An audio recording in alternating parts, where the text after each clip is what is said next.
Man, that sunset is gorgeous. Grill, patio, sunset. Hard to get better than that. Unless you're browsing Carvana's inventory while you soak it all in. Oh, burger time. So sit back, get comfortable. Carvana's got thousands of cars under $20,000 just waiting for you. I could stay here forever. Carvana, where car buying meets comfort, meets convenience. Download the app or visit Carvana.com today.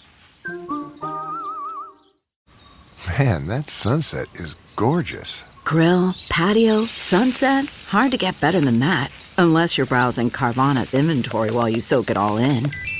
Oh, burger time. So sit back, get comfortable. Carvana's got thousands of cars under $20,000 just waiting for you. I could stay here forever. Carvana, where car buying meets comfort, meets convenience. Download the app or visit Carvana.com today.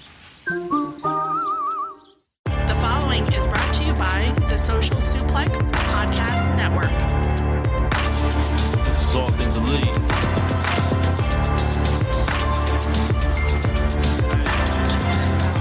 Welcome back to All Things Elite. Load up the pod, man, it's on when we speak. Rich right here, let me warm it up for Austin and Floyd. Couldn't be no one but the boys. When it come to All Things Elite from the fan perspective, swear, man, it ain't no question. Hear from them first. Swear, man, they putting in the work. No, they had to get me for the verse. Social Suplex Network's on. Hours at a time in your headphones. Austin and Floyd on the microphone. Backing out on the rant, getting in the zone. Oh. Pulling up the show, give it 7 stars, you already know. Who else could it be but the show with the proclivity for positivity? I'm gone.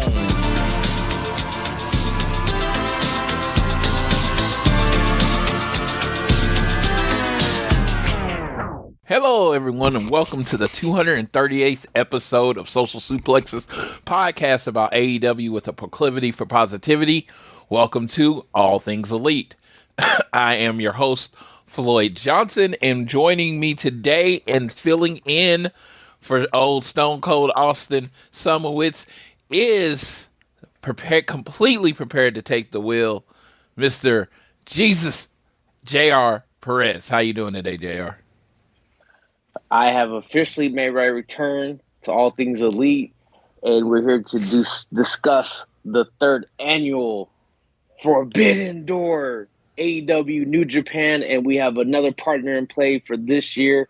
Can't wait to get into it, discuss this, a great event that's coming this weekend as we finish the month of June. 6 months into 2024. I can't believe how fast this year went. Yes, June, the greatest month in the calendar. It's the month I was born, the month the slaves were freed. So come on, you can't beat that. You know, can't beat it. It's America. It's also the birth month of Randy Rhodes, one of the founders of AEW, Mr. Dax Harwood. You know, definitely his birthday is tomorrow. Today's 29th. His birthday is on the day of Forbidden Door, and one of the other founders of AEW, Cody Rhodes' birthday is tomorrow. So June is where greatness is. That's where it is. June is all about the greatness. I've had a great month, but yeah, let's get into some Forbidden Door talk. So what we're gonna do, I called JR on to do this, but neither one of us have watched Rampage, and Collision is tonight. So what I'm gonna do this first 5 to 10 minutes is gonna be spoilers, because both Rampage happened 8 days ago, Collision happened on Wednesday. So I'm gonna go through the results beforehand so we know what we're predicting in the Forbidden Door preview. So again, I want all of you to tune in to Collision tonight. I will tune in even though I know the results. And if you got Rampage DVR'd, make sure you watch it. But yes, I'm about to give spoilers, and it's just going to be kind of quick, who won, whatever, just so the Forbidden Door preview makes sense. Okay? So there we go. All right. Let's see. Oh shit! I probably should do Dynamite too, because we haven't talked about Dynamite. So this will be fun. because this is what you call good radio. Austin is the reason he's not on the show is because he has a golf tournament, and he's real media. So he's actually covering golf tournaments this week. So that's why he's not on the show. If you are wondering, if you are missing his silky smooth voice on here, I prefer when he's on here too. So if that's a thing for you, just know I prefer him to me too. So this is not the driving part. It's not my favorite thing to do. Forbidden Door. This was the go home show. AEW Dynamite Forbidden Door from Buffalo, New York. And so the Buffalo Kid, Daniel Garcia. I think because I know they got the group called the Buffalo Kids. They should just call him the Buffalo Kid. What do you think about that, JR? It's a catchy nickname. I'm for it. Yeah, the Buffalo Kid, Daniel Garcia. He'll make you dance. So we get this segment on TV, and I'm not going through everything. This was just seems kind of important going forward. We got MJF in the ring. Daniel Garcia interrupts, says a bunch of good stuff about MJF. MJF says a bunch of good stuff about Daniel Garcia. Says he offers Daniel Garcia not a spot, but the spot against him at All In London. Wembley. They say Wembley, and they don't say really London. They say All In Wembley. So All In Wembley. And Daniel Garcia's like, oh my God. Then William Ospreay, so Willie Ospreay, the GOAT, his music hits, and he comes in and says, you know what, Daniel Garcia, I respect you. I love you. Daniel Garcia's getting all the love. They're giving him a verbal haktua right now. And they're giving Daniel Garcia all the love. And he's like, you know what? You've been wanting my international title. I'm going to give you an international title shot next Wednesday. So he one-ups MJF. And you see the look on MJF's face as he changes. Like, Will Ospreay's one-up. And he's like, I'll be the world champion by then. So I'm going to give you a shot at both titles. So just literally defecated all over MJF's offer. MJF offers him a match at Wembley. Ospreay offers him not only one world title match, a double world title match. So it's like you just saw MJF just went like negative, and then Ospreay left. And then Daniel Garcia's trying to address MJF, and MJF's like, no, just worry about him. And you can tell, boom, stabbed in the heart by Will Ospreay. That leads me to believe that the match at Wembley, in my opinion, everybody can jump to their conclusions, is going to be MJF versus Will Ospreay. What do you think, JR?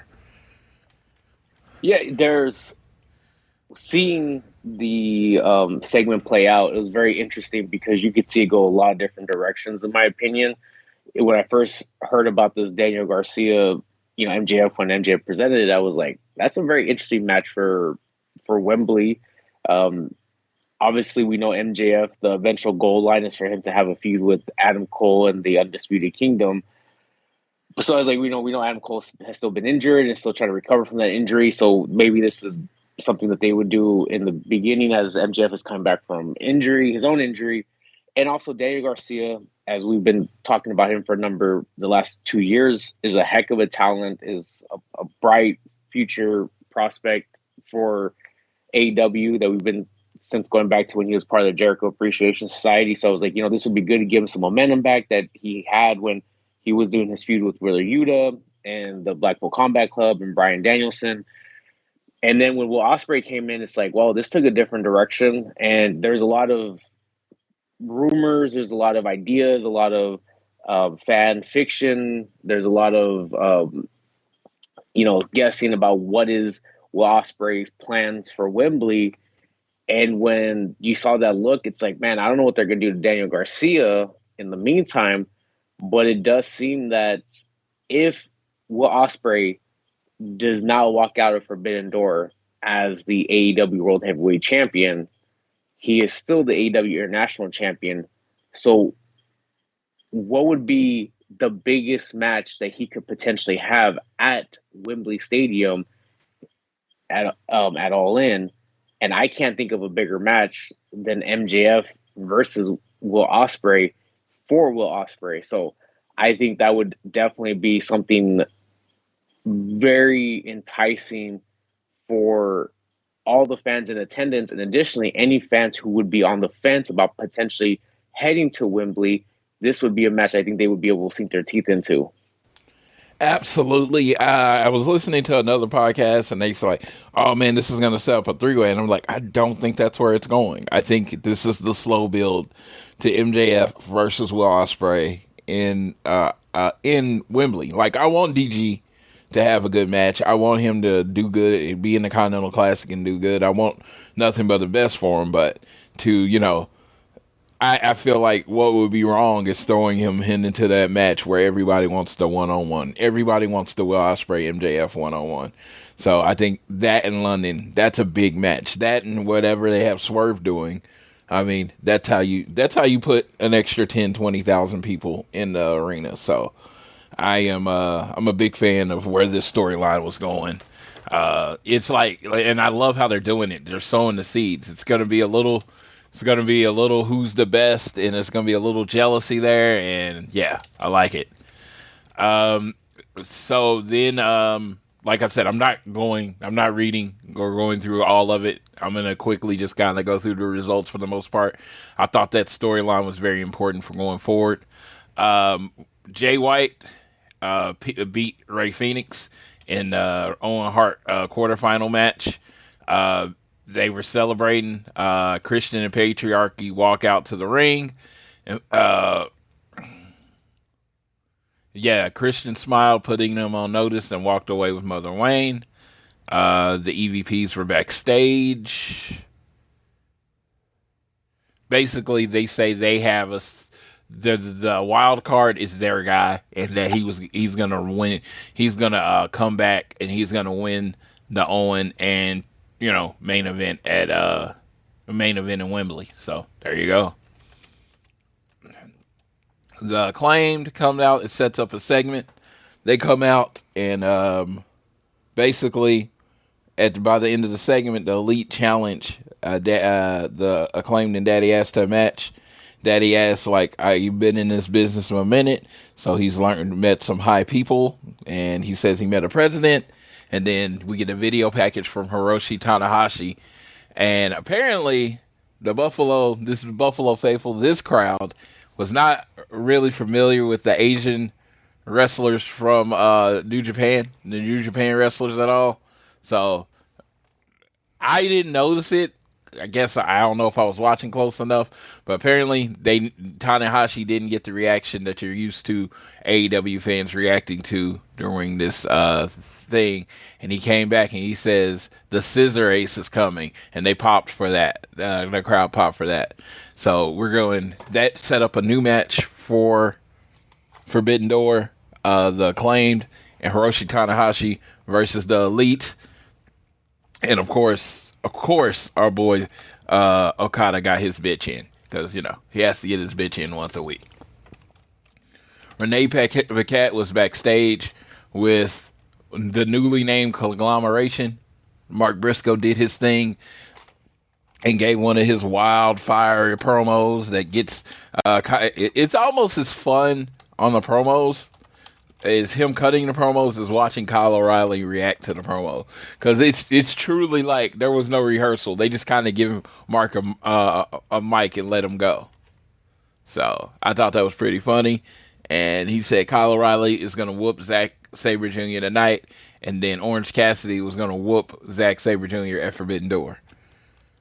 Which, if that actually happened, that would be a bad week or so for Zack Sabre Jr. Trios matches, we had Saraya, Anna Jay, and Harley Cameron versus Timeless, Toni Storm, Mariah May, and Mina Shirakawa. Let's see. Saraya with Mina cracked Saraya with the spinning back fist. Mina smashed Harley with the spinning back fist and then pinned Harley after a driver. So, and then after the match, Tony Storm, Maria went to hit Tony Storm with the champagne bottle, and she cracked it over the head of Mariah May. And we end the segment with Tony and Mina kind of fighting over Mariah May and seeing if she's okay. There was a lot of face and boob in this area, so take it with what you may. We got a lot of that. Mercedes Moné backstage. So last week in I think it was at one of the Triple Manias, Mercedes Moné came down to Stephanie's Valkyria's match and basically let her know that she was watching her, and she was asking her why didn't she come to Dynamite. Again, this is one of those things you gotta stick in the realm of disbelief, because Dynamite and Collision were being taped in the same night, and so Stephanie Valkyria was really there, but the promo said she wasn't there, and it was very weird. Chris Jericho, this was probably the funniest segment of the night. Chris Jericho, the Learning Tree, came out with the Redwood Big Bill, and in an arm bandage, the Bad Apple, Brian Keith, looked like he hurt his arm. So they're supposed to have a trios match against Samoa Joe, Hook, and what's the other one? Shibata. Basically, Jericho's like, well, we got a special third person to come in and fight you. So he's like, we called my friend Minoru Suzuki. I haven't watched the video, so let's watch it together. Minoru Suzuki goes on to say that he doesn't like Chris Jericho. He doesn't understand the Learning Tree. It's pretty stupid. He doesn't want to wrestle with Chris Jericho. He wants to fight Chris Jericho for the FTW title at Forbidden Door. And of course, Chris Jericho has this embarrassing look, but he's like, it's okay. It's okay. Oh, the funniest thing from this. So earlier in the day, Cody Rhodes was doing an interview. I don't know with who. It was just an interview. And he says, the people that you have to watch out for are the old guys. Old guys, they are saying that they're only here for the young kids. He's like, they may be there for one young kid, but they're not there for the young kids. So Chris Jericho in the promo says, I just want to let everybody know the only reason I'm here is for the young kids, to support the young kids, to love the young kids. So on the internet, I felt like this was not a big buzz, but it was small. Some people caught on, and he's like, oh, Chris Jericho's making fun of Cody. No.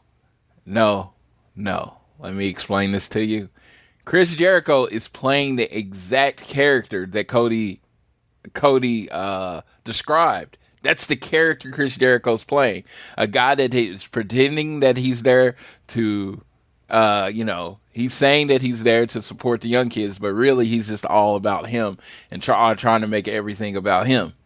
And it was just like, the fact that they didn't understand, it was like, oh, in essence, Cody wrote a line for Chris Jericho. And I'm not saying Cody communicated with Chris Jericho and he's like, hey, here's a great line. It was just, no. Cody cuts the interview talking about those type of people, and he happens to be talking about the exact same type of character Chris Jericho is using. So to even play it up, to make it even less subtle that that's the type of character he's playing, he went ahead and used Cody's line. Maybe that was a FU to Cody, but it would be a weird FU because, again, that's the character he's playing. But we're supposed to have all three of those. And Shibata, with the translator, said, oh, brother, this guy sucks. Chris Jericho then made the, near fatal, usually fatal error of smacking Samoa Joe for some reason. And then there was a fight, and Samoa Joe, Shibata, and Hook were left standing. So there you go. Then we had Zack Sabre Jr. versus Kyle O'Reilly. Zack Sabre Jr. won. If you like these type of matches, this was the match for you. They did cut away a lot to Roderick Strong and Gabe Kidd on the back watching. So some people didn't like that, but I didn't care because, dude, I'd rather just stare at paint dry than Kyle O'Reilly. Then we had the tag match: Swerve Strickland and Will Ospreay versus Gates Agnew. Strickland and Ospreay won. Toa Leona took the rare pinfall after getting the hidden blade. After the match, Swerve and Will Ospreay were kind of celebrating. Will Ospreay picked up or got Swerve's title from him. Swerve said he would put him down if he did, and yeah, he hits Will Ospreay and then kicks him in the head, gives him the kill shot. Basically, don't touch my title. Swerve does not like to share toys, and that was the end of Dynamite. All right, Rampage is a lot quicker than that. Orange Cassidy beat both Turbo Floyd and Truth Magnum, so in a 2-on-1 handicap match. Roderick Strong and Gabe Kidd beat the Infantry. Gabe Kidd planted Bravo with the Say Less pile driver and pinned Bravo. AO Fox versus El Phantasmo. The winner got the last spot in the TNT ladder match. That was won by El Phantasmo. Hit him with a destroyer. Planet face first and then picked up the win. The Canadian Revolution does the trick there.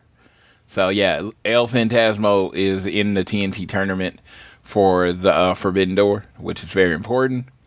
As far as this, I think that'll make it 6. Shingo Takagi beat Dalton Castle. It was pretty much a straightforward Shingo just beating him. And then Sky Blue and Queen Aminata had a really good match from someone that watched it that I trust their opinion. Queen Aminata beat Sky Blue with the headbutt. After the match, Sky Blue attacked Queen Aminata, locked her in the Dragon Sleeper until Red Velvet sprinted to the ring to come to the aid of Queen Aminata. If you have not been paying attention on ROH and Rampage, Queen Aminata and Red Velvet have been, coming down the ring together. They're kind of their own crew or whatever. I don't even know if they have a name, but they're going after Billy Stark and who's the world champion, women's world champion of ROH, sir? Athena? There you go. That's the name I couldn't think of right there. Good job. All right. And then now, Collision spoilers. Collision spoilers. As in, this is going to be spoilers for Collision. So if you listen to the show, you have not watched Collision yet, don't listen to this part. Skip about 2 minutes because I'm going to go through super fast. So, yes. There's your warning. 5, 4, 3, 2, 1. All right, Serena Deeb had an open challenge. She fought someone named Kelly Madden and beat her. Orange Cassidy and Tomohiro Ishii defeated TMDK, Robbie Eagles, and Shane Hayes. They didn't go with the tag champs. It was Robbie Eagles and Shane Hayes, so that's kind of cool. Our women's strong champion, Stephanie McCord, defeated Lady Frost in a 9-title match. Mercedes Moné was ringside for the match. Hechicero defeated Kevin Blackwood, as in Hechicero going into the pay-per-view with his big match. Daniel Garcia defeated the Butcher. I didn't mean beat it. I meant defeated. Defeated the Butcher. The two Buffalo Kids going at each other. On Hart Foundation tournament, Hikaru Shida defeats Deonna Purrazzo. Purrazzo attacked Shida after the match with Thunder Rosa making a save. El Phantasmo, Jack Perry, and Konosuke Takeshita beat Mark Briscoe, Leo Rush, and Dante Martin. So those were the 6 people in the TNT. All right, so let's get to the meat and potatoes of this match. Just show what we all came for, what I asked JR to be on. The reason we could not skip a week this show is our AEW Dynamite Forbidden Door preview and predictions. So I gotta warn you, JR is the master of this. So what he says is not a prediction; it is a spoiler. Correct, JR? Yeah, I feel like I do a pretty good batting average. Sometimes I go out there and I give my I can't think of the word, but it's one of those ones where it's like your dark horse pick. That's sometimes like, I do is my dark horse pick, or this is my big bet. This is my long shot. So I like to be right, but I also like having a couple long shots that I hit because I'm just like at the end I'm like, yes, I called that. All right, so first we're gonna start with Forbidden Door 0 Hour. This will be. I will say this real quickly, though. Boy, I'm sorry, I didn't mean to cut you off. The one thing about Forbidden Door that I feel is different than any other show, and I don't know if all fans understand this. For me, at least for me, and from my point of view, my perspective, Forbidden Door is a showcase of talent. It's not necessarily storyline driven. It's about creating a super, for lack of a better word, stealing from an old AWA pay-per-view, a super clash. You're bringing together, especially this year, AEW, New Japan, and CMLL together to create this event for Don't fans. forget Stardom. Stardom, yes, I forgot about Stardom. So that's 4 different companies coming together through AEW to put this show on in America. This year it's back in America, in Long Island.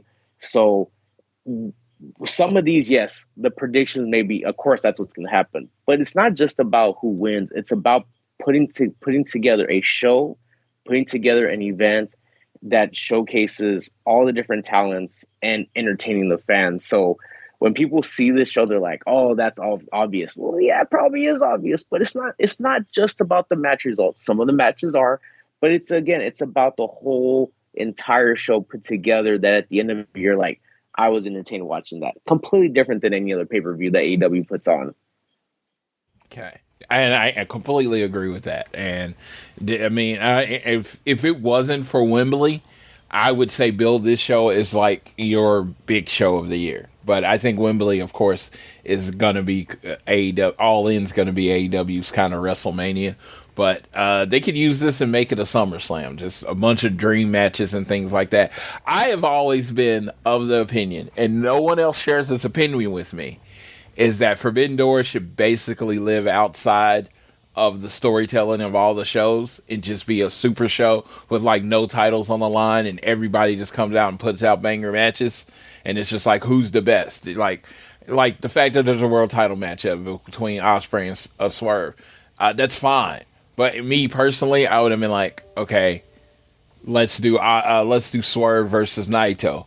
No titles on the line. The top guy in AEW, the top guy in New Japan, top tag teams. That's what I would do. And it would just live outside of the storylines of both shows. But they've not chosen to do it this way. They've done it their own way, which is, good. And I definitely still think it's a good show. But it was just like, if you take it outside of, if you take all the titles out, leave the titles at home and just put on dream matches or whatever, just put on a card full of dream matches, you don't know who's going to win because the result doesn't matter. You know what I mean?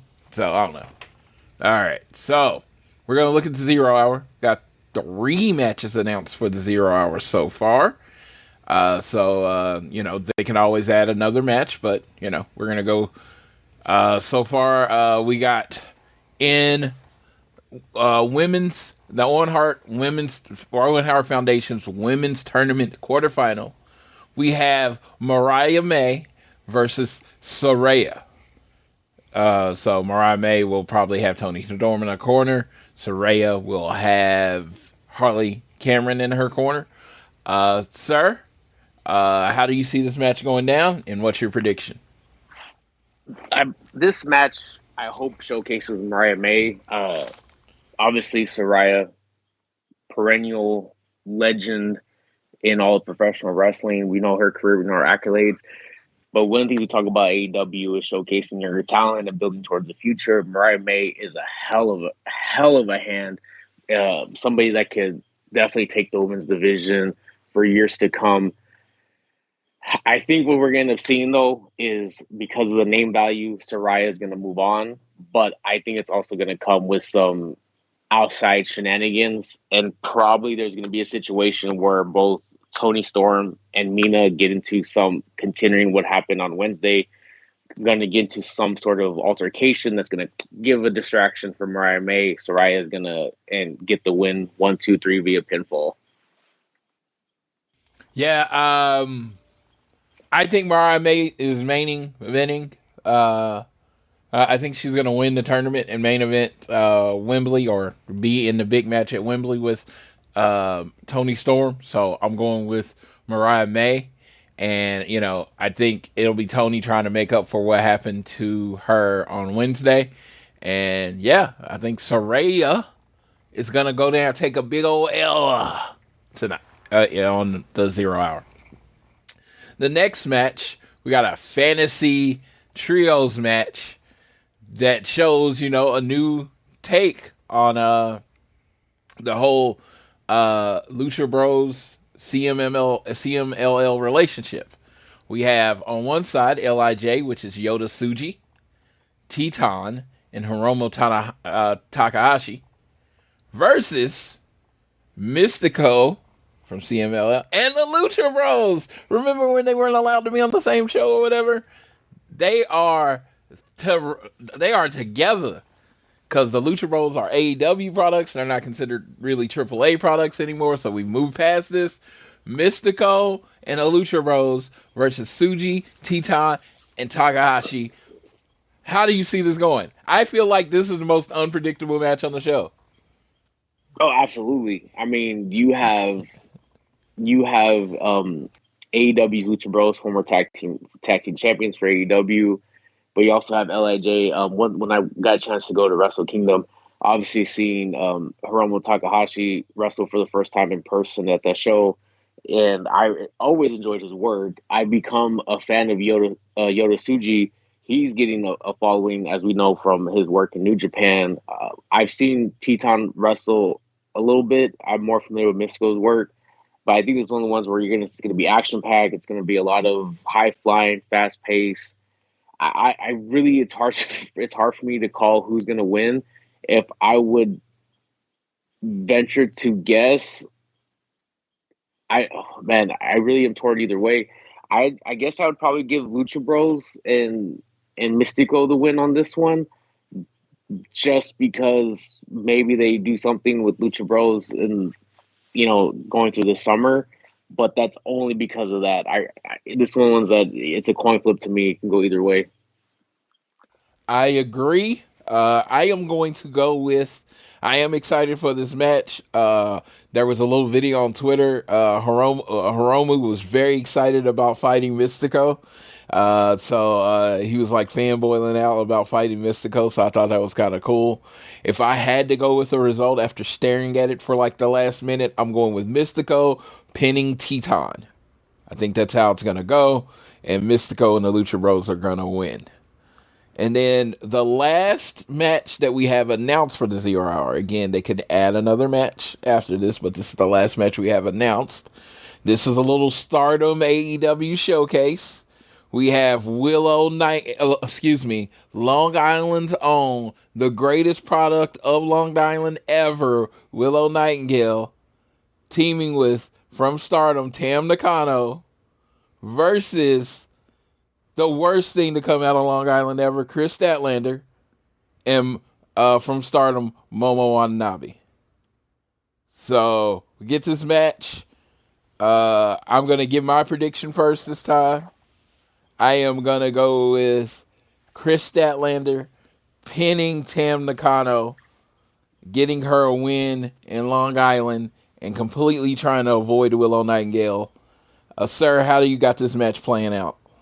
I completely agree with you. I think we're still going to get a situation where Chris Statlander is going to get more heat as they build up the rivalry throughout the summer between Willow and Chris Statlander for the eventual blow off. But it's all about just, as we say, adversity. Just giving Willow more adversity for her to, at the end, come out as a shining star that we know she is in a feud with Chris Statlander.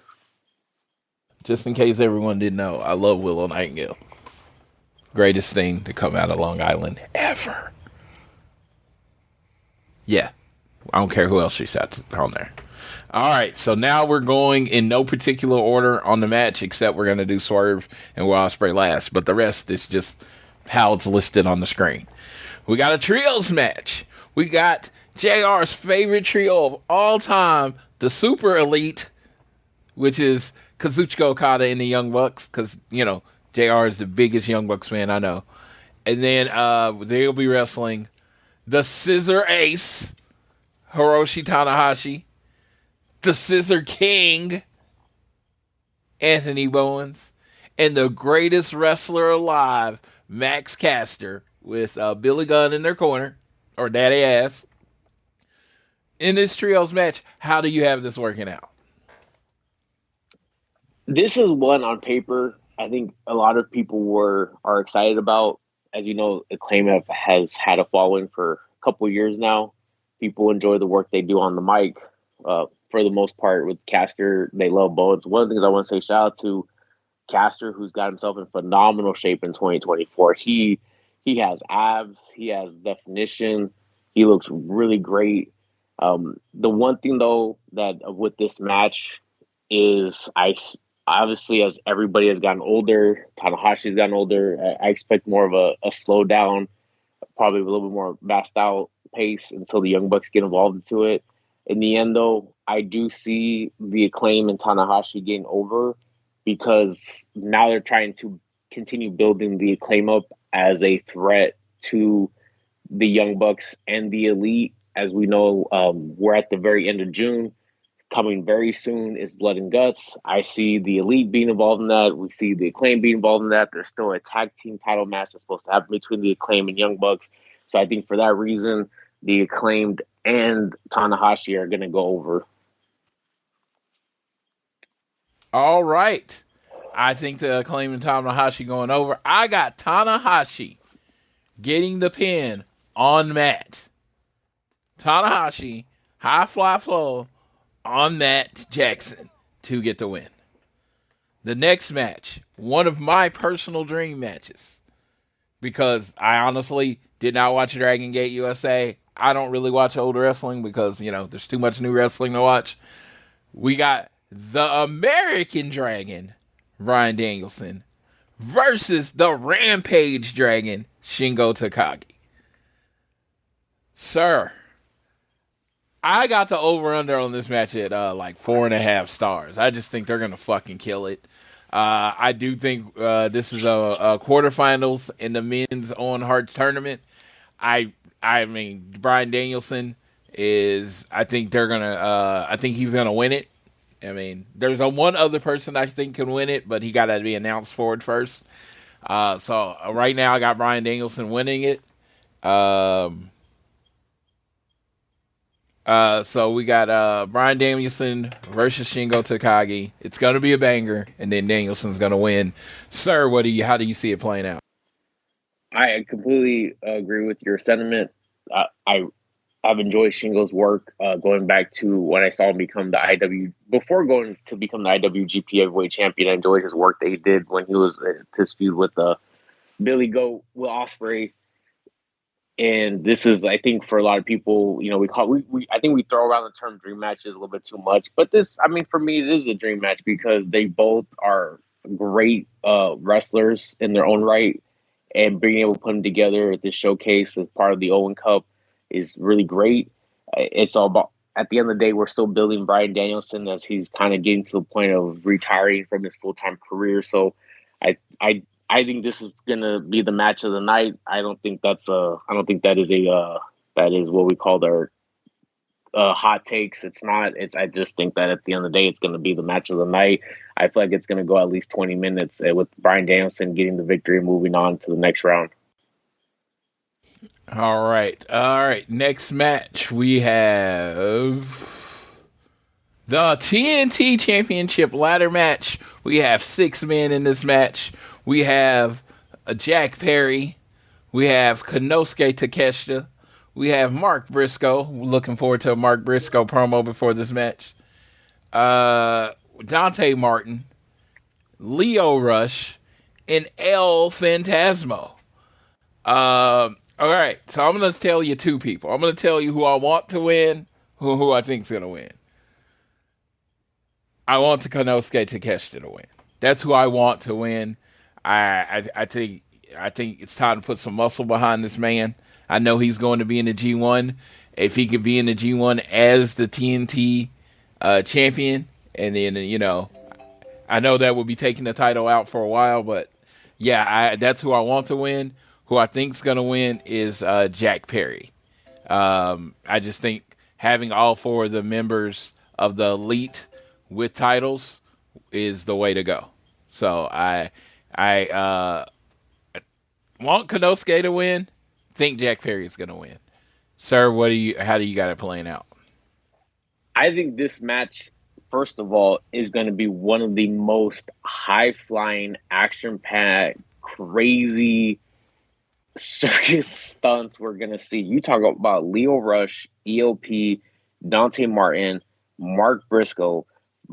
I mean, those four alone, Mark Briscoe's crazy, crazy as, I, I'm trying not to cuss, but he's crazy as shit.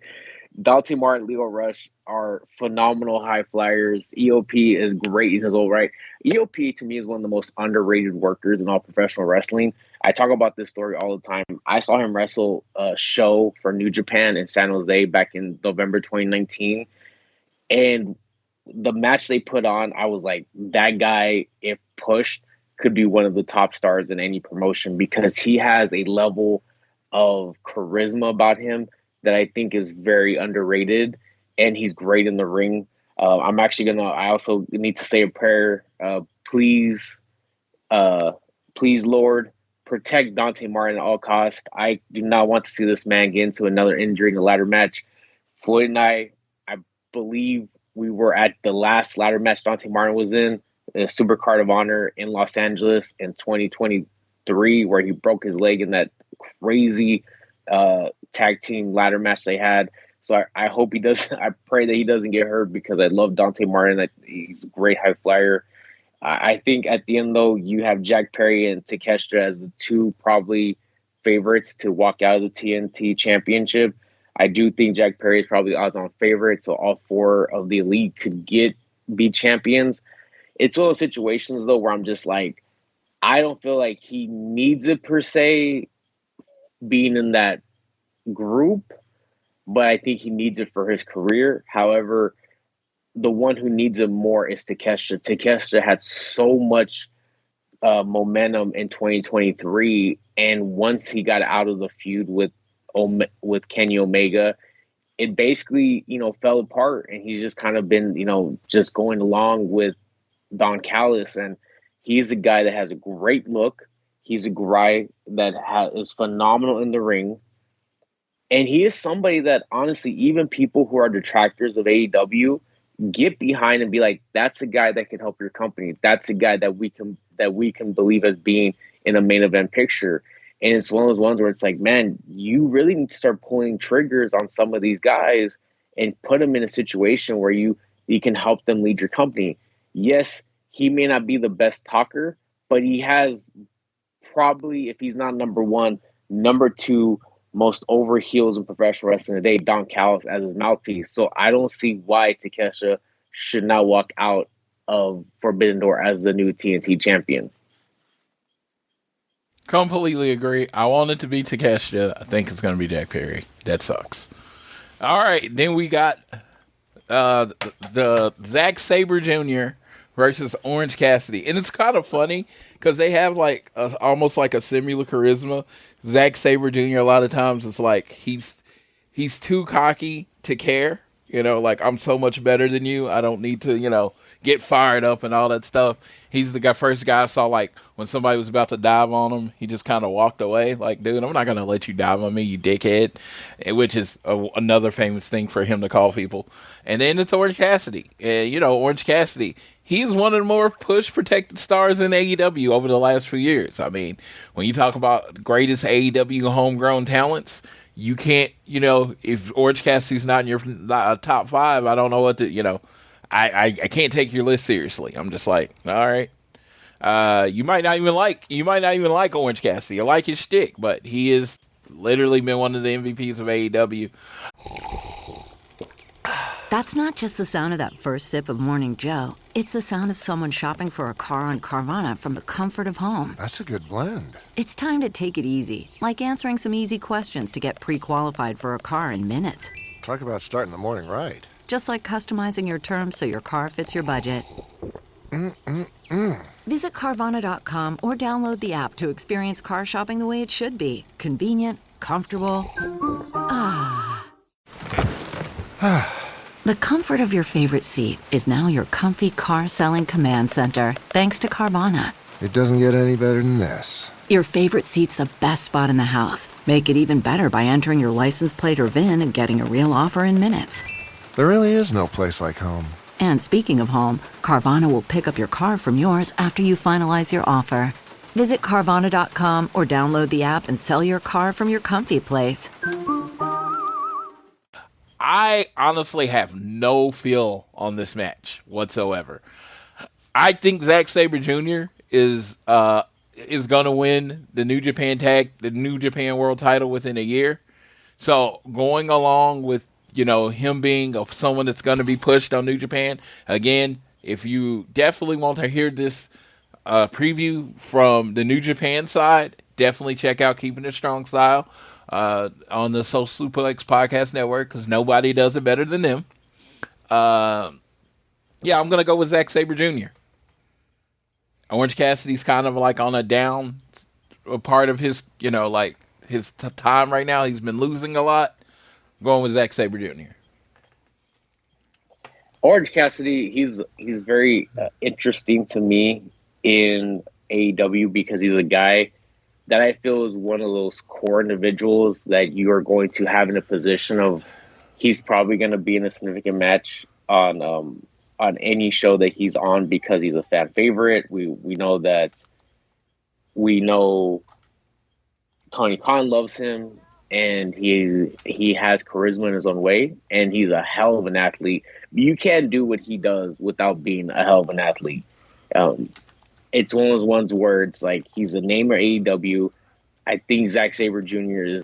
is a name in New Japan that they want to start pushing as one of their gaijin to go up to the next level. As somebody who is, and I will say this, and I could be completely wrong, I am a casual New Japan fan.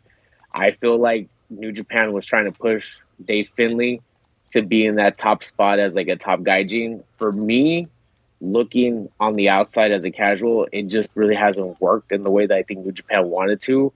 But I think with Zack Sabre Jr., it will work for him to be in that top spot. And what does he need? He needs momentum. He needs wins. He needs wins on big shows. This is a big show for both New Japan and AEW. And for him to get a win over Orange Cassidy, who's one of the top guys for AEW, I think is really important for his career as we end the first half of 2024, going into the second half of 2024. All right. Got our predictions. We're both going with ZSJ. Then we got a title, like the most awarded match on this show. The only title for title match on this show. We got Miss Mercedes Moné versus, she is the TBS champion for AEW, versus the New Japan Strong Women's Champion, Stephanie McCurr. I don't think there's any way in this earth that Mercedes Moné does not win this match. I think it's the most second most gimme match on the show. I would be like 99% chance that Mercedes is going to win this match. I mean, yeah.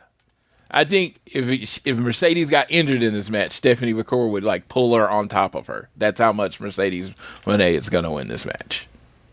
What do you think, JR? I mean, absolutely. If anybody thinks Stephanie is going to be Mercedes, I mean, I really want to know. I really got to tell you, you need to stay off substances, because it's clearing, clouding your mind and your focus. Mercedes, as everybody has said, is by far the biggest female signing in AEW history. Probably, I mean, I would say top 5, if not top 3 signings for AEW, period, that they've had since the beginning of the company. And all their whole goal is this push Mercedes, get her into that, becoming that main event woman star that we need her to be, and being, I think she said 2-belt Mercedes, what she called herself. I think would be very instrumental in that process. I'll be honest, I'm a little bit embarrassed. I'm not familiar with Stephanie's work as much as I feel like I should be going into this match. From what I've heard from people who are more experts with her work in New Japan Strong and Lucha Libre, that she is a very good worker. She's is a great talent for CMLL. So I am looking forward to this match. I'm looking forward to what these two ladies can do in the ring. But I mean, if you were betting, I mean, Stephanie would be like 1,000-to-1 long shot, which is unheard of because that's how crazy the odds are to be 1,000-to-1 long shot. There's no way she's walking out as a New Japan Strong / TBS champion. Completely agree. And then we have timeless Tony Storm versus Mina Shirakawa. Maybe one of the hottest feuds in professional wrestling right now. All for the love of the AEW's Women's World Title, and most importantly, the love of Miss Mariah May. Who loves her more? Dude, if there was going to be anywhere a major upset could happen on this show, it could be. I think this wouldn't be the match to pull it because you could just then have Mina like lose it back to Toni Storm in a couple weeks on Dynamite just to give somebody something. But I think Toni Storm is going to win this match. I would even say you would have Mina walk out as a AEW Women's World Champion and then do the rematch in Stardom in the month of July, and Toni could go to Stardom and get her W back. It's not unheard of in wrestling history. Things like that have happened. I think one of the more famous ones is Kerry Von Erich beating Nature Boy Ric Flair at the Parade of Champions in Texas, and then within 3 weeks was actually coincidentally in Japan, lost the belt back to Ric Flair, the WWE World Heavyweight Championship. So it's in theory possible. I think when you look at individuals who come from outside AEW through Forbidden Door season, or even outside of Forbidden Door season, I should say, I don't know how many of them have gotten the reaction and that Mina has gotten. She is a fun, loving character. She has so much charisma. She's a ball of energy. I've enjoyed her work probably more than anybody else that has. I would compare to any other talent that's come into AEW from the outside. I do think this has been they have done, both women in their own right have done a great job building this feud up. It's everything from, the words they've spoken, the looks they've given each other, like the side eyes is just very, very good work that both women have done in this feud. More than likely 95% positive, though, Toni Storm's going to walk out as the AEW Women's Champion. But I would like to see an upset. Sometimes you got to jolt the system. You got the proverbial, no pun intended, with my boy Adam Cole, shock the system and just kind of throw it out there so everybody walks out like, man, can you believe that happened? I believe that could be anything can happen at Forbidden Door moment. And like I said, you can fix it in a month or so or whatever and get it back on Tony in time for Wembley. But, it'll be a nice little match. The next match is the only match I'm more sure of than Mercedes Moné and Stephanie McCoy. It is Jon Moxley versus IWGP World for the IWGP World Heavyweight Championship versus Tetsuya Naito. I almost just gave away my pick because Naito's winning this match. Period. Naito's winning this match. 100%. 101%. 101.5%. However you can go. 10,000 to 1. You got to bet $2,000 to win $1 in my world because that's how much Naito's winning this match. Yeah, I still am not sure. I need somebody who's a New Japan fan to explain to me why Moxley defeated Naito for the belt in Chicago some months ago. I know that Moxley went to New Japan and had for Dominion and wrestled Evil. As somebody who was there, we talked about this on the show months ago when I was at Wrestle Kingdom when Naito beat Sonata, become the IWGP Heavyweight Champion again, and got his I believe it's called a roll call moment. Is that what it's called, Floyd? Yes, he got his roll call, yeah. And so as somebody who was there and saw it live, and I say this, there is nobody, in my opinion, for New Japan that is over in Japan as much as Naito and LIJ. So I was very, very surprised that Moxley beat him. And as somebody who, again, from the outside looking in, I'm not entirely sure what Moxley being IWGP champion did for New Japan in Japan. I'm like, okay, it's time to get the belt back on Naito so Naito can go back to Japan and run the shows and for New Japan Pro Wrestling. From what I understand, because I listened to a lot of different podcasts, so I cannot credit who said each one of these points because I listened to a lot of them. But Keeping It Strong Style may have said this. That's the show I listen to most when it comes to New Japan. But they put the title on Moxley. First of all, they had American shows to sell, and apparently having Moxley on the show worked. They got more sales on those American shows. Two, it's gonna give New Japan a big win over AEW on an AEW pay-per-view. A lot of people have seen this as New Japan. A lot of people have seen this as New Japan just being kind of AEW's whipping boy. This gives them a strong win against the most pushed talent in AEW. Like, if you're going a Mr. AEW, it's Jon Moxley. He's won, feuded, or done with everyone.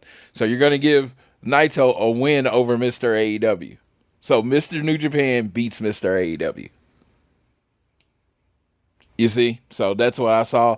Before Moxley even beat him in Chicago, I was like, Mox is going to win in Chicago and Naito's going to win it back at Forbidden Door. I had been predicting this all year because it just made too much sense to me.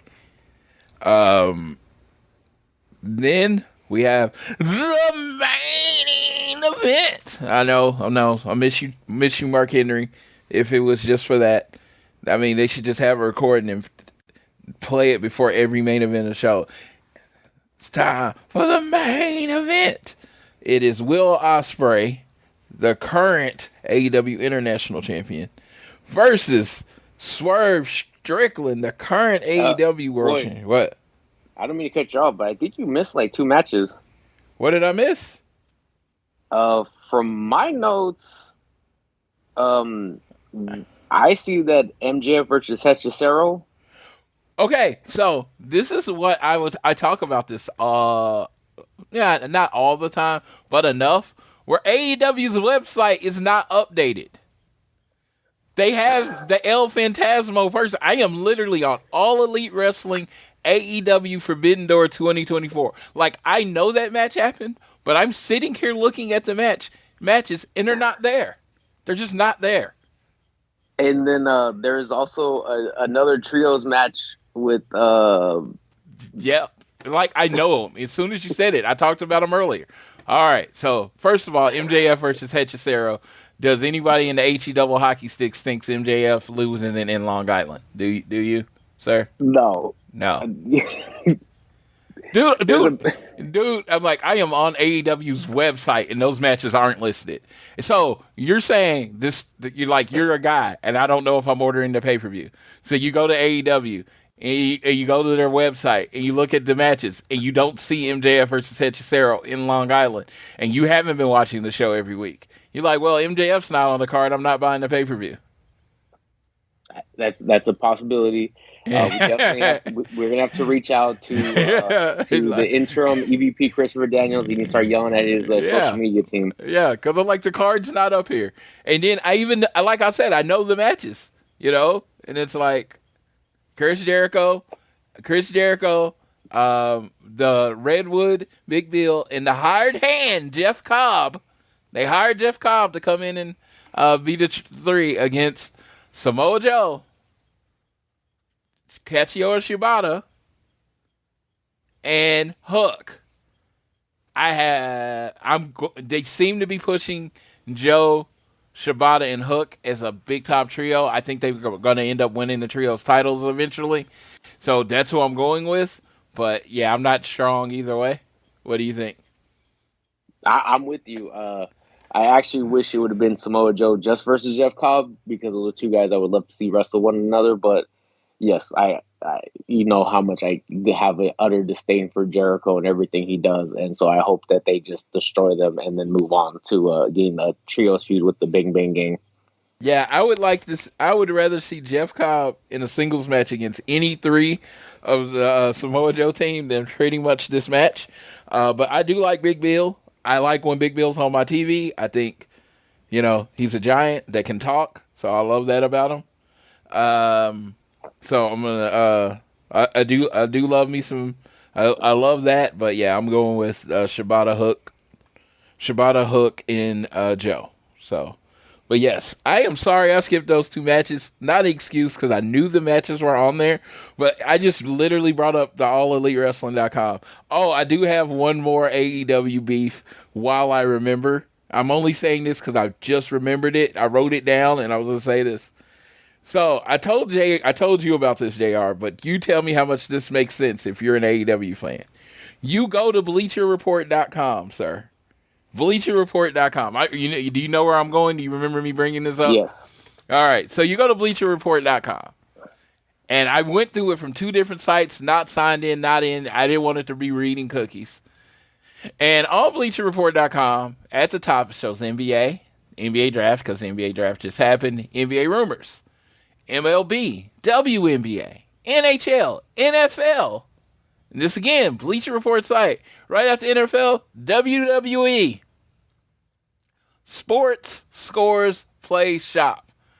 So, of course, the pay-per-view's on BleacherReport.com, sir. So what is missing from that top? I believe AEW. All right. To get to AEW on Bleacher Report site, again, Bleacher Report, owned by Warner Brothers Discovery, the same company that works with AEW. AEW is on their TV. To get to AEW, you have to go to sports, just sports. Then there's an option. Oh yeah. In the option of sports, there is AEW.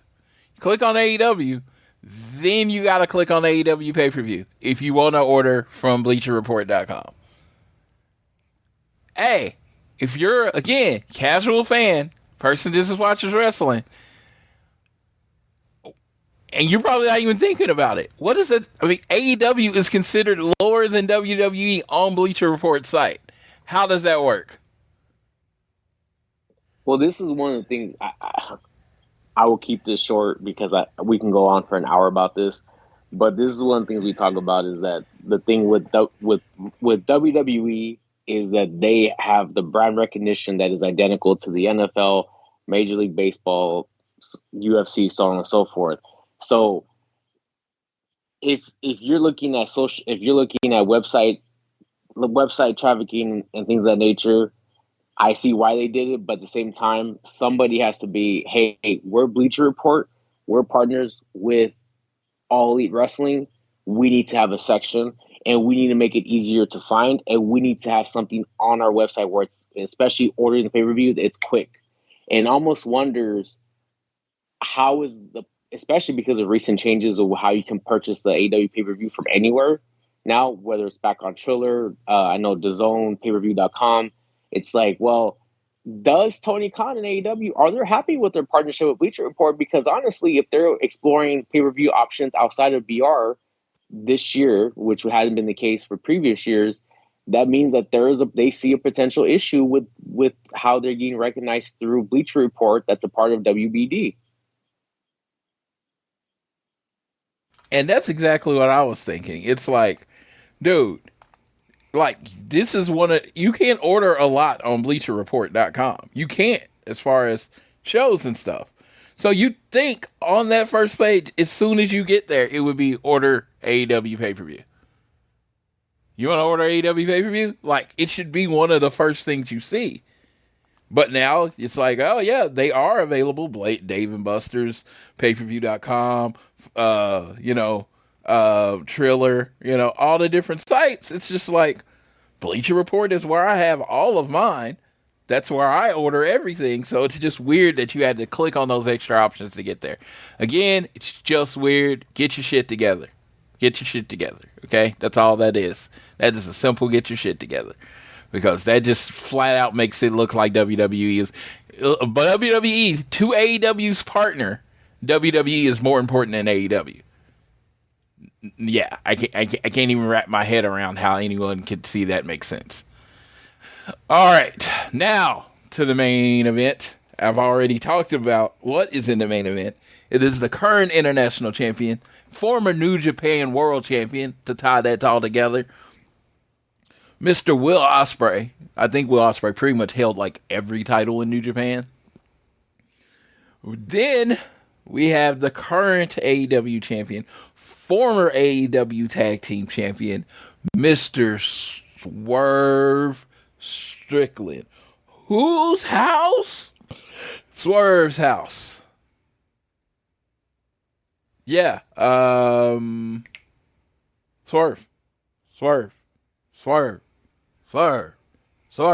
Now, yeah, I think they've been building that since the Bryan Danielson match. Will Ospreay, not even think, they have been building. Will Ospreay has lost his killer instinct. I think there's going to be a point in time in the match where he's going to have Swerve double hooked, where he can hit him with that Tiger Driver, the kill move, the ultimate finisher, and he's going to hesitate. He's going to take the kill shot, and he's going to take that Swerve stomp. 1, 2, 3. Your winner and still AEW World Champion, Swerve Strickland. And again, that's been my prediction for a while now. I know a lot of people thought they could go with Ospreay, and you know what? If they go with Will Ospreay, you won't hear me bitching and complaining. He's one of the hottest wrestlers in the world. Go for what you know. JR, your thoughts and opinions, sir. So, for this particular situation, I'm torn because Swerve is, in my mind, is your third homegrown main event talent that has been part of AEW. Yes, we know Swerve's background from the Indies, Lucha Underground, WWE, so on and so forth. But at the end of the day, only one company has put Swerve in this position, and that is AEW. And when they made this match, very quickly, I think a lot of individuals, and including myself, thought, are they really going to take the belt off Swerve with just a few months into his championship reign to put it on Billy Goat Will Ospreay for All In? And because of my type of personality, I felt like they put themselves in a corner in a lose-lose situation, because it's that if Billy Goat wins, you just killed off Swerve's reign very quickly, and you're cutting his legs out from underneath them.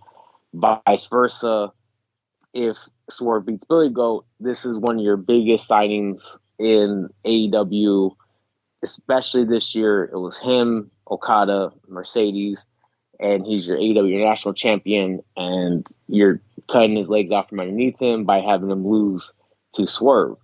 The more I thought about it, I can see why they did it. They are both fan favorites. People love them. You need something that's going to generate pay-per-view buys. It's going to generate intrigue. I don't. There's a part of me that feels that Billy Goat was going to win, because it's like, why wouldn't you want to be the AEW World Champion going into All In? You know, there's still about 10,000 tickets still out there that they could sell. There's probably even more they could open up if he's headlining as the AEW World Champion in his hometown, or his home country of England, the UK area. Why wouldn't you do that? But after this week, things that occurred on Dynamite, I can see how they could get out of it, where both guys look good in position. So I don't think they're going to have Billy Goat beat Swerve. I think Swerve is going to come out on top. How though? I really don't know how that's going to happen. I don't know if it's going to be just a clean 1, 2, 3, or if there's going to be some outside involvements. Because at the end of the day, this is the last pay-per-view before All In. So we have to start heading in that direction where both men are getting their own separate rivalries and feuds. So it's going to be a great match. It's going to be an interesting match. But I have switched my stance from Billy Goat walking out with 2 belts to Swerve will be retaining the AEW World Heavyweight Championship. You swerve when you drive. Big pressure I apply. Yeah, no, I'm excited for this. I think when you're talking about solidifying Swerve's title reign, this does it. You give him the first win over Will Ospreay.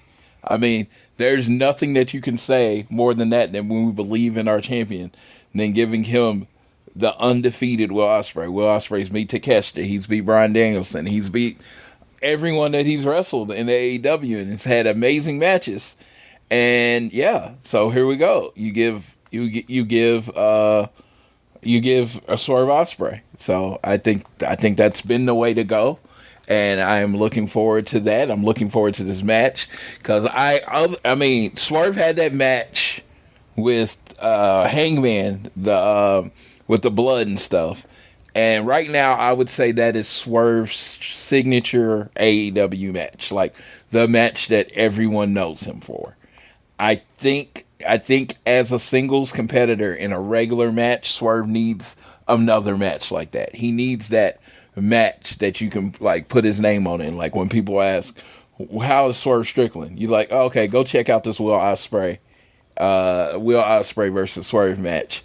I think they need that type of match. I'm hoping very little bullshit in the match, and Swerve just gets the win.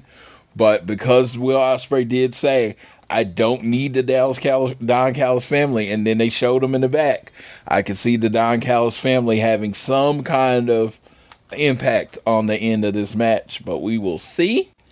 But yeah, Swerve when I drive. Swerve when I drive. Big pressure I apply. Now, yeah, so that is your All Things Elite, AEW, New Japan, CMLL, Stardom preview. Get in on it. Yes. So just got a few pieces of news before we get on out of her. AEW had the record low ratings. Not this week, but last week's show. It was on the Juneteenth episode of Dynamite. They had record low ratings. There was a lot of factors that came in, or it might have been a little bit of everything, but the numbers seem to be back to normal, over 600,000, or 680,000.22. So the normal numbers seem to be back to normal this Wednesday. I was going to say back then, I'm like, it was a holiday. It's a new holiday, so we don't know if people are leaving town or whatever. I will personally say, and I only can speak to me, which is worse than there. It's not a sample size at all. I was on the road to San Antonio because I had a con that weekend, so I didn't watch it until the next day. So I just know a lot of people that were busy that night, whether, I don't know if it was Juneteenth celebrations. Also, Kendrick Lamar had a concert, and I know people, I was listening to a person, he was like, well, the numbers didn't go down after Kendrick Lamar got on stage, or they didn't go dramatically up. I'm like, well, most people watched the whole concert. They didn't just wait for Kendrick Lamar to get on stage. They just, turned it on at the beginning of it. So if that was an effect, it would have affected the whole show. Again, you could make 100 excuses right now. AEW's not the hot product right now. I mean, that's what it comes down to. I mean, this is coming from an AEW person that loves the AEW brand, that's going to fucking London to watch AEW. It's just not hot right now. And they're going to need a storyline or something to get hot. They're working on it, and we'll see where it comes. But yeah, they're just not hot right now. Every company goes through this. WWE 2 years ago, were they this hot, JR? No, not even close. It was actually interesting. You can even go back further than that. Yeah, that was going to say 3 years ago, people thought they were dying. Yeah. I would even go further than that. I would go back to 2019. After somebody posted this photo of it. The event was called Stomping Grounds. It was a WWE pay-per-view. I believe it was in Tacoma, Washington. And the crowd, if there was 8,000 people there, I'd be shocked. And this was a pay-per-view. And they were showing after WrestleMania 35, and literally, through COVID, going into basically Clash of the Clash of 2022, WWE was at an all-time low. I shouldn't say all-time low because they had bad years as we were kids. but it was, at least since 2000, it was all time low. It was a terrible run for them. You know, the thing with AEW, and I'm not going to speculate because it was a very wonky day. I mean, when I say wonky, you had a federal holiday in the middle of the week. It was Wednesday, so people were off Wednesday. Then to go back to work Thursday. That's a very interesting holiday in the sense of like you have a day off. Things could have happened. We could go project. We could give ideas. You know, the show wasn't exactly a barn burner. They brought their game better for this week. Also, we've discussed this at length. TV viewing patterns have changed. I believe I said this in a previous episode. They did their Nielsen ratings. There was a survey. There was analytics that was done at the end of, I believe it was August of last year, that at this time there are more people consuming entertainment from other means that is not basic cable or over-the-air television, which basic cable is like TNT, USA Network, TBS, and over-the-air is like your national NBC, ABC, Fox. It's about, I think it was like 55% are taking in their entertainment through like video games, streaming sites like Hulu, Netflix, or even just things like YouTube. It's everything but cable and over-the-air channels. So it's different. The other thing too, people have to realize, AEW, anything that is new is considered valuable. It's one of my favorite lines I've learned. That I learned this from a movie, but it's true. When AEW started, it was new, it was different. They had a lot of momentum. Eventually, that's going to fall off. They had COVID. COVID killed, basically put everything on hiatus for a minute. Once things started opening up from COVID, it was new again because we got a chance to go out and see, explore, and do things or hit new towns. Obviously, CM Punk had a lot of effect on that. Now, this is basically we have a full year where AEW is on its own. There's no more CM Punk. There's no more Cody. It's not new anymore. We don't know we don't know what is a normal. Maybe, 680, 600 to 700,000 is a normal for AEW. That doesn't mean it's bad. People got to stop comparing it to was 5, 10, 15, 20 years ago. Viewing power is not the same. Attendance wise, everything's more expensive. That is a real thing. AEW had a lot of fans who are going back and forth, who are traveling for events. AEW has more pay-per-views than ever before. They have more events than ever before. Traveling is not an option for many people, and they're not going to be traveling for multiple events like they used to. So it's a different time. The only thing that matters, honestly, is either you enjoy the show or you don't, as far as a fan. And then from a business aspect that has nothing to do with us, no matter how much people talk about it, is as long as wrestlers are getting paid, and as long as Tony Khan gets his revenue to pay his bills and stays his head above water, those are the two things that matter. As a fan, either you enjoy it or you don't. If you don't enjoy it, then there's something else for you out there. And then for the company perspective, as long as they're paying their talent and they're staying above water, that's the only thing that matters. As that's at least that is my honest perspective. I mean, that is our perspective. We've had that conversation 100 times, and that's what we always come to. People just had more money. AEW was cheaper, and people had more money. I remember I sat in the first row of an AEW show for like $150. I remember I took Winter is Coming. Me and my wife sat first row for Danielson and Hangman for I think total $300 for 2 tickets. AEW don't go like that anymore. So it's just, and now you got 9 pay-per-views. It went from being damn near like super cheap to keep up with AEW. All you had to do was have TNT. All you had to do was have TNT TBS, pay for 4 pay-per-views a year, right? And then their tickets to their shows were cheap. The tickets to the shows are more expensive. They have 9 pay-per-views. It's just more expensive to follow AEW or to be an AEW hardcore fan than it used to be. Like, I don't travel as much for AEW. It's just I can't. I don't have the money to do it. I'm not at this pay-per-view. So I'm just saying, I'm using me as an example. I am not the end-all be-all of people that travel for AEW. I understand that. But the only experience I can speak to is mine because I know my experience. I can't tell you what everybody else's bank account looks like. But I just know it is more expensive than it has ever been to follow AEW. And when that comes down, when prices go up, you get less participation from people. It's just, that's what happens.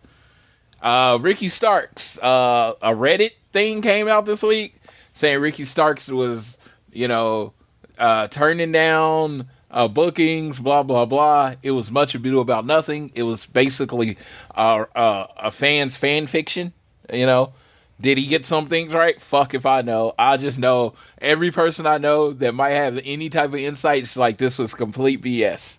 So I hope Ricky Starks is used more. I just thought it had to be addressed because it did blow up for like 3 hours on Wednesday or something. And it just seemed like to be completely false.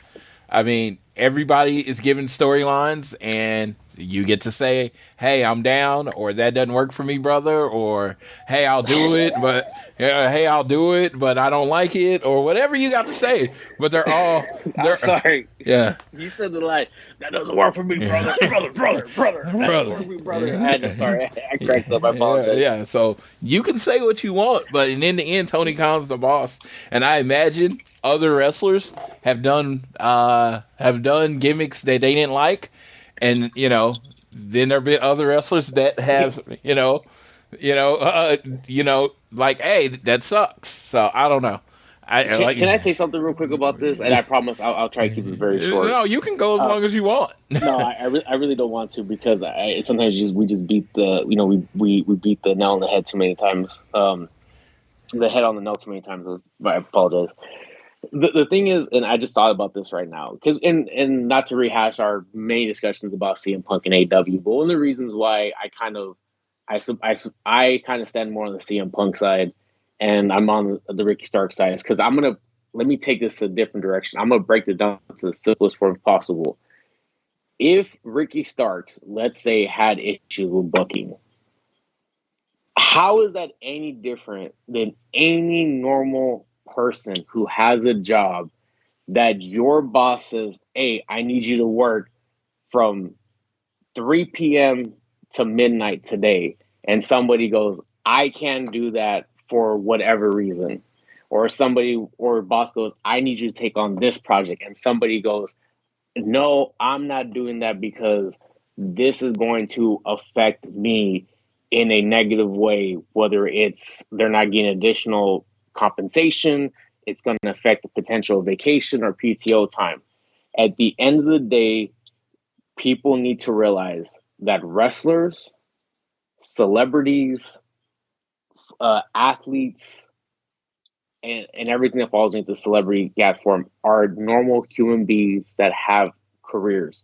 Those careers and jobs are different than the work that you do, I do, and anybody else does, but they still have a career and they have a job to do. And at times, and I say this to as somebody who works in education, I tell this to my students all the time, you have to be your biggest advocate because no one's going to fight for you. So I'm not saying that Ricky Starks did or didn't have beef, but I just say people like, we have to, I'm not saying support, it's your choice whether or not you want to support a worker or you want to support a company, but don't put this on this pedestal that they have to do what they're told, because every single day in this country alone, that is the United States of America, there are people at jobs, whether they're working at a school, they're working for a nonprofit organization, they're working at a Target, they're working at a McDonald's, or so on and so forth, that are going to go to their boss and say, this isn't working for me, that doesn't work for me, we need to fix this. This is a problem because this doesn't make sense. And that's all I'm going to say. If it's true, you know what? That is his right as an employee to say, this doesn't work for me and what I need to do and how it's going to affect my career, especially because his career is based off the audience supporting him or not supporting him. That's all I'm going to say. And I completely agree. I mean, I would love to. I don't need to elaborate because I think we're just on the same page in this. It's not like this is not like it's something like everything that was said wasn't true. So it's like, yeah, whatever. It's silly. Only right now in media, fan fiction became news for one day. So that's where we're at. So let's move on. Let's see.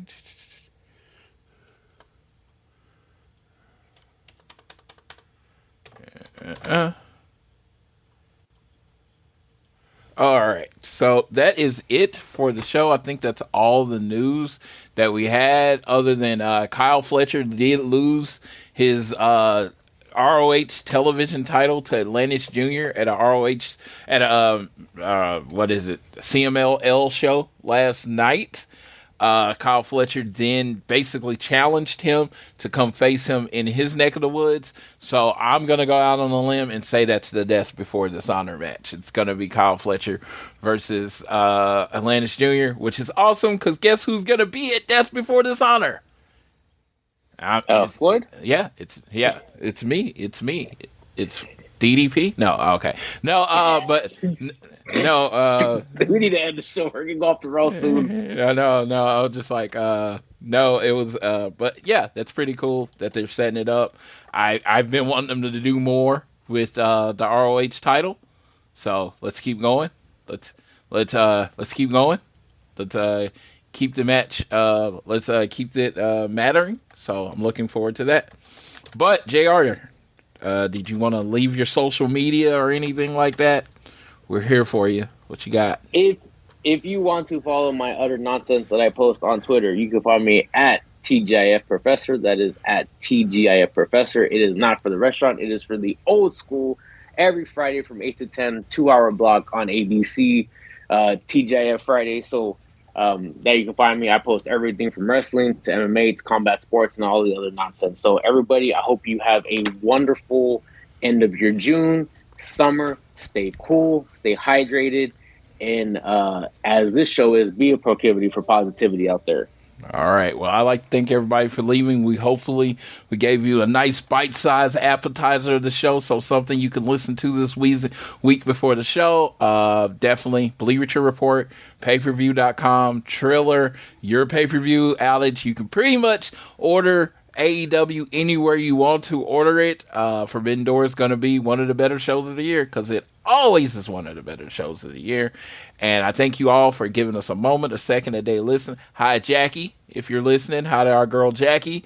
She is the third member of our group, our little personal crew. It's always me, JR, and Jackie. So FTR forever. You all have a great day, have a great weekend, and I will leave you how I always leave you. Whether it is home, work, or school, always do your best to be elite.